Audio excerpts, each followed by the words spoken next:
Hey guys, Caleb here with Jose. We got the chance recently to play The Evil Within.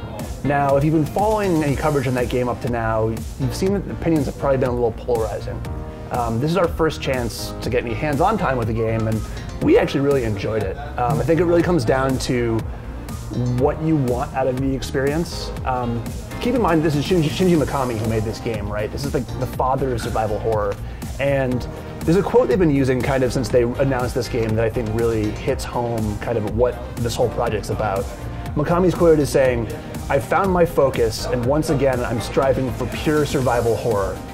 I'm being very hands-on to see if the quality is there, rest assured." Yeah. Now this is the guy who is the father of Resident Evil. Yeah, that's right. He's the director of Resident Evil 4. Yep. In that context, what do you think about your time with Evil Within? Within? It's super interesting. Just because when you look at sort of what Resident Evil was when it started and how it was more about survival through limited resources, and then when Resident Evil 4 came along, Mikami completely flipped the script and it became more about survival in intense situations. Having the ammo to deal with things, but more importantly, like just getting flanked from all sides. So that's kind of been the question looming in my head, like how is he going to rebalance that? And based on what we played, he seems to be rebalancing that actually fairly well. There's a lot of the psychological horror and the atmosphere and the vibe that like I feel like a lot of survival horror since Resident Evil 4 has been missing. You know, the tension of you walking through a room and not really being sure what the heck is going to pop out and how is this going to work out versus say, you know, I don't know, I feel like he's coming back to that instead of just kind of like going for these action, like crazy intense moments, which is cool, but then it has those too. I mean, the combat definitely is there, and I had fun with it. You can definitely tell since Resident Evil 4, you know, I mean, games like Vanquish and even Shadows of the Damned, I think kind of Mikami's kind of delved into that third-person gunplay a bit more, and you see that here, but you never really feel overpowered. Right? Or and you're not getting a lot of ammo either. Like when you kill an enemy, they're dropping like 2 shells that you're like, okay, well, I'm going to make the best out of this. But it's scary because you can't kill the enemy unless you actually set them on fire. That's right, yeah. They have this mechanic where if an enemy's head didn't explode from a shot, you have to light the body on fire, otherwise it's just going to get right back up. And then they have other parts. So we played 2 chapters, 4 and 8. In chapter 8, they introduce a character called Ruvik, who gets introduced earlier in the storyline. But he's basically a ghost who, because you're around his house, he just appears on you and will try to basically kill you or attack you.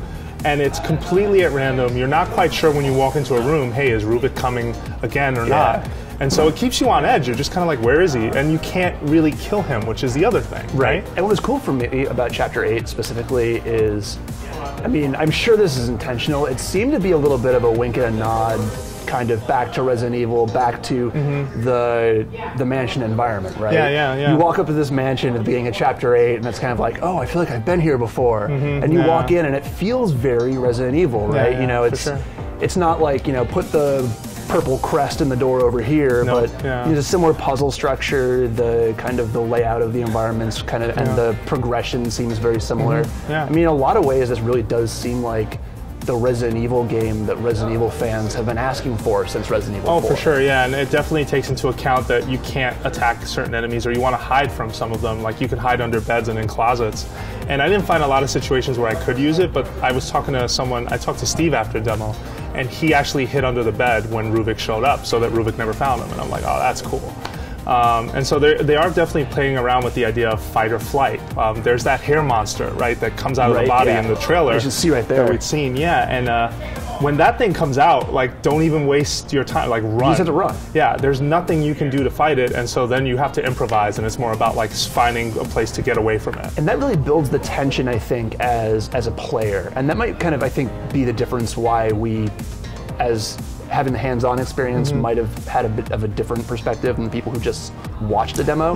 Because the tension really of that fight or flight only comes across when you have the controller in your hand, and you know your hands are sweating and you're running away and you're really realizing like, I need to get away. And I can understand how maybe at a trade show, kind of watching someone else do that doesn't build the same amount of tension. Not having context to horror too, that really does dilute and really just kind of turns what you interpret from it. So being able to play it did help us kind of see, hey, here's some of its strengths. I mean, it still occasionally has some wacky dialogue, or it definitely is, the focus is more gross out horror than say subtle stuff also. Like you just see a lot of blood and stuff all over the place, but they also do the Silent Hill thing where you're walking down a hallway and all of a sudden you're in a super extended hallway and you can't get out and you're like, well, what do I do? And you keep walking forward and then finally it triggers something that will sometimes scare the crap out of you. Yeah, honestly. a lot of playing around with expectations, a lot of playing around with perspective.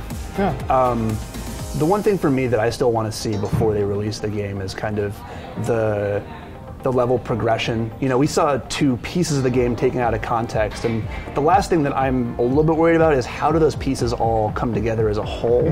But at least the pieces that we played worked for me. Yeah, and especially when you factor in that like horror itself is super tropey, right? And it just makes you wonder, like, well, where will this all sort of fit?